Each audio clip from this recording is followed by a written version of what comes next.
Retaining walls that fail. Retaining walls are designed to protect constructions. But if the terrain is unsuitable, nature always wins.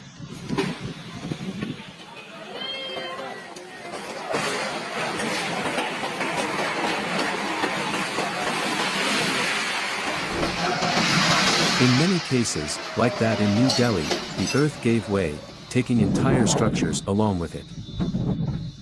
Buildings in flood-prone areas.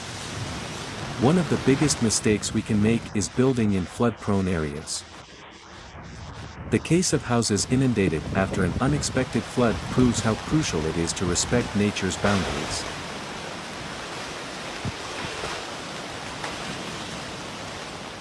Follow our profile for more interesting facts.